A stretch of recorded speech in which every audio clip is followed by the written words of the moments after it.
ओम आदिशक्ति नमो नमः। आखिर मरते समय भगवान श्री कृष्ण ने दानवीर कर्ण से क्या पूछा था, आज की इस वीडियो में जानेंगे। बहुत ही सुंदर अद्भुत प्रसंग है। मरते हुए कर्ण से भगवान श्री कृष्ण ने क्या पूछा था। कर्ण का जवाब सुनकर भगवान श्री कृष्ण हो गए हैरान। बहुत ही सुंदर अद्भुत प्रसंग है। कथा को सुनते रहें। कथा महाभारत से है। सूत पुत्र कर्ण महावीर थे और महादानी थे।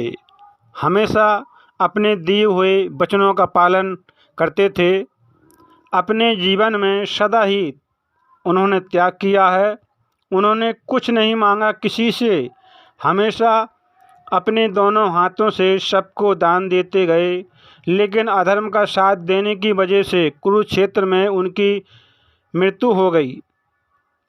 मरने से पहले भगवान श्री कृष्ण और कर्ण के बीच कुछ ऐसी बातचीत हुई थी जिसे सुनकर आप हैरान रह जाओगे।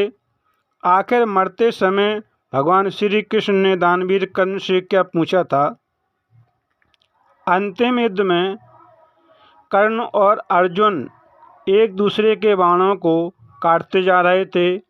इस युद्ध में कभी कर्ण अर्जुन पर भारी पड़ रहे थे और कभी अर्जुन कर्ण पर भारी पड़ रहे थे। उनके युद्ध को देखकर ऐसा लगता था कि ये युद्ध कभी समाप्त नहीं होगा, लेकिन नियति ने तो कर्ण के साथ हमेशा सदा अन्याय किया है। शाप की वजह से कर्ण के रथ का पहिया जमीन में धंस गया। कर्ण को अपनी विद्या का विस्मरण हो गया। इस मौके का लाभ उठाकर अर्जुन ने अपने अंजलि बाण से कर्ण को धराशायी कर दिया। कर्ण को ऐसी हालत में देखकर भगवान श्री कृष्ण बहुत बेहद उनको कष्ट हुआ था, क्योंकि कर्ण भले ही अधर्म के पक्ष से युद्ध लड़े थे, लेकिन कर्ण सदा ही धर्म के मार्ग पर चले थे। लेकिन कर्ण की हालत देखकर अर्जुन बहुत खुश हो गए थे, क्योंकि कर्ण की मौत से दुर्योधन की हार निश्चित हो गई थी। कर्ण धराशायी होकर जब अंतिम सांस ले रहे थे, तभी कर्ण का अपमान करते हुए अर्जुन ने भगवान श्री कृष्ण से कहा, देखिए माधव, आप जिस कर्ण की युद्ध कौशल का आप सदा हमेशा से गुणगान करते थे, वो आज मेरे बाणों के सामने टिक नहीं पाया है। देखिए वो मेरे कैसे बाणों से घायल होकर मृत्यु के द्वार पर पहुंच चुका है। ये सब सुनकर भगवान श्री कृष्ण मुस्कुराते हुए बोले अर्जुन से, पार्थ, तुम्हें भी पता है कि कर्ण का वध सिर्फ तुमसे नहीं हुआ है, उसके शाप और मेरी बुद्धि से हुआ है। अगर मैं और पवनसुत हनुमान तुम्हारे रथ पर विराजमान नहीं होते तो तुम कर्ण को जीत नहीं पाते। कर्ण की दान देने की आदत को पहचानो और इस विजय को दान ही समझो। ये सब सुनकर अर्जुन का अभिमान जाग गया और उन्होंने भगवान श्री कृष्ण से कहा, अगर कर्ण सचमुच में दानवीर होता तो धर्म उसकी रक्षा करता, लेकिन देखिए कर्ण मरने वाला ही है, तो कहाँ गया उसका दान पुण्य।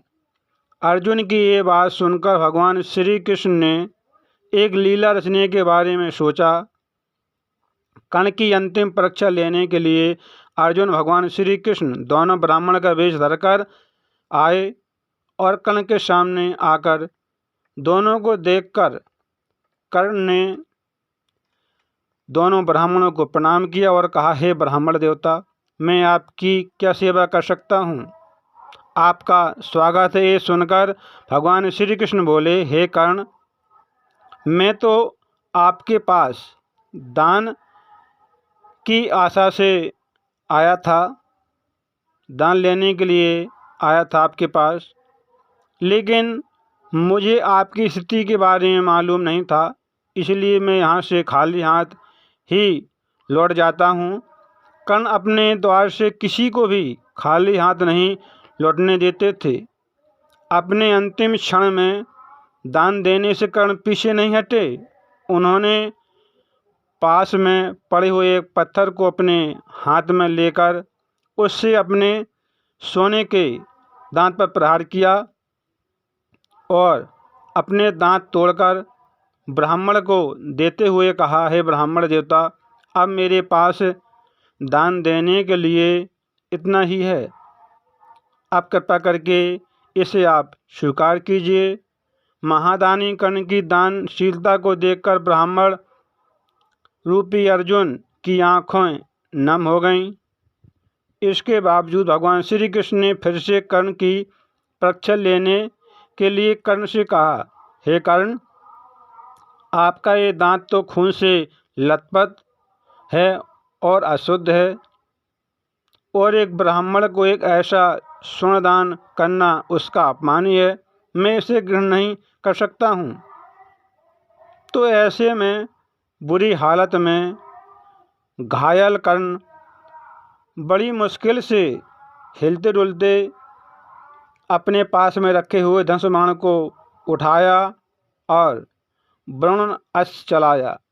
उससे पानी की वर्षा होने लगी और उस पानी से धोकर पूरी तरह शुद्ध करके वो ब्राह्मण को अपने स्वर्ण दांतों का दान देने लगे। कर्ण ने अपने सोने का दांत तोड़कर भगवान श्री कृष्ण को दान में दिया। महादानी कर्ण की दान वीरता को देखकर भगवान श्री कृष्ण अर्जुन हैरान रह गए।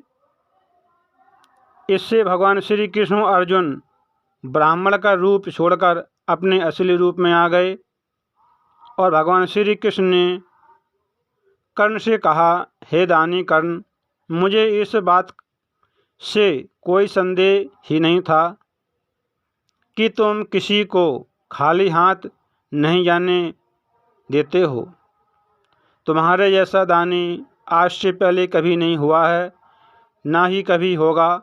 हे कर्ण, तुम्हारे दानों के लिए इस संसार में तुम्हारी कीर्ति हमेशा सदा अमर रहेगी।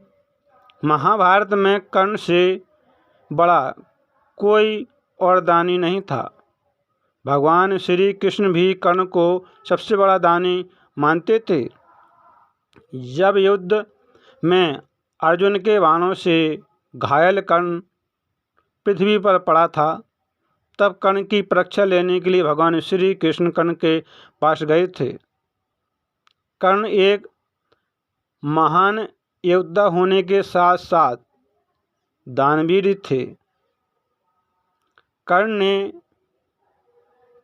दान मांगने की इच्छा से आए हुए किसी भी याचक को कभी निराश नहीं होने दिया। कर्ण दानी थे, उनके पास कोई भी याचक दान मांगने के लिए आता था, कभी उसने निराश नहीं होने दिया। कहा जाता है कि दानवीर कर्ण रोज सुबह स्नान करके भगवान शिव का जल अभिषेक करके उनकी पूजा करके अपने वजन के बराबर स्वर्ण दान करते थे, सोना दान करते थे। कर्ण महादानी थे। कथा महाभारत से थी। कथा को सुनते रहें। फिर मिलेंगे अगली बार एक खास वीडियो के साथ। तब तक देखते रहिए इस चैनल को, कथा को सुनते रहें, काम करते रहें, मैया का नाम जपते रहें, शक्तों को क्षमता की क्षमता की क्षमता की।